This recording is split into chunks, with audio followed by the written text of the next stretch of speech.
কয়েকদিন আগে যেভাবে মানে পাহাড় থেকে জল নেমে এসেছিল, বন্যা হয়ে গেছিল, আর আমি আপনাদেরকে দেখাচ্ছি, এই যে দেখছেন এটা কিন্তু সেই দুধিয়া ব্রিজ। আর সেই দুধিয়া ব্রিজের পাশেই আমি দাঁড়িয়ে রয়েছি এখন। দুধিয়া ব্রিজের পাশে এই দেখুন পিলার তৈরির কাজ শুরু হয়েছে। এই দুধিয়া ব্রিজটাকে নতুন করে পাশে আর একটা ব্রিজ তৈরি করা হচ্ছে।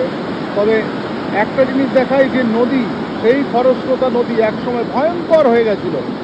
আর যেহেতু এটা দিয়ে মিরিকে যাতায়াত করতে হয়, তার জন্য নতুন একটা হিউম পাইপ দিয়ে তৈরি করা হয়েছে এখানে একটা ব্রিজ, তার মধ্যে মানে একটা ব্যারেজ তৈরি করা হয়েছে বলা চলে। সেখান দিয়ে এই মুহূর্তে কিন্তু গাড়ি যাতায়াত করছে, কাজও চলছে এখানে। আমরা সেই নদী বালাসন নদীতে কিন্তু আস্তে আস্তে নামছি নদীর তীরে। আর আপনাদেরকে দেখাচ্ছি যে দেখুন, দুধিয়া ব্রিজ ভেঙে যাওয়ার পর এখানে তৈরি করা হয়েছে একটি এইরকমভাবে হিউম পাইপ দিয়ে একটা রাস্তা, একটা ব্যারেজ তৈরি করা হয়েছে। আর তারও কাজ চলছে এখনও, দেখতেই পাচ্ছেন। আর এই নদীটা কিন্তু একটা ভয়ঙ্কর অবস্থা ছিল। আমি দেখাই যে নদীর পাড় ধরে যদি ওদিকটা দেখেন, তাহলে ওদিকে যে সমস্ত বাড়ি রয়েছে সেই বাড়িগুলো দেখুন, ওখানে বেশ কিছু বাড়ি সে সময় ভেঙে গেছিল এবং একেবারে নদীর পাড় সহ ভেঙে নিয়ে চলে গেছে। এই যে স্রোত এসছিল সেই স্রোত আরও দূরে যদি এইরকম করে দেখানো যায় আপনাদেরকে, দেখুন মানে সেই ভয়ঙ্কর মুহূর্তের ছবি আপনাদেরকে আমি পাশেও দেখাবো।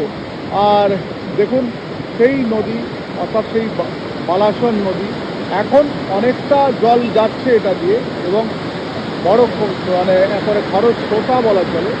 আর সেইখানে আমি এই মুহূর্তে রয়েছি।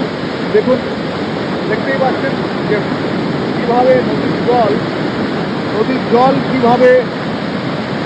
কীভাবে খরস্রোতা অতি দ্রুতর সঙ্গে এখান দিয়ে যাচ্ছে। অর্থাৎ এই জল যখন অনেক বেশি পরিমাণে আসা শুরু করে, আবার কয়েকদিন আগে শুনলাম যে এই যে ব্যারেজটা দেখতে পাচ্ছেন এর ওপর দিয়েও নাকি জল যাওয়া শুরু করেছিল। অর্থাৎ পাহাড়ে যদি খুব বৃষ্টি হয় তাতে কিন্তু এখান থেকে জল নামে এবং জল নামলে কিন্তু প্লাবন হওয়ার সম্ভাবনা বেশি থাকে। আর আপনাদেরকে যেটা দেখাই যে এখানকার যে সমস্ত নদী রয়েছে সেই সমস্ত নদীর কিন্তু নাব্যতা নেই বলা চলে। আর সেই নাব্যতা না থাকার ফলে দেখতেই পাচ্ছেন যে যখনই জল বেশি আসে জলটা কিন্তু কুল ছাপিয়ে ওপরের দিকে ওঠার চেষ্টা করে, কিংবা স্রোতটা এতটাই থাকে যে নদীর পাড়গুলো ভেঙে নিয়ে চলে যায়। দেখাচ্ছি আপনাদের, আর ওদিকটায় দেখাচ্ছি দেখুন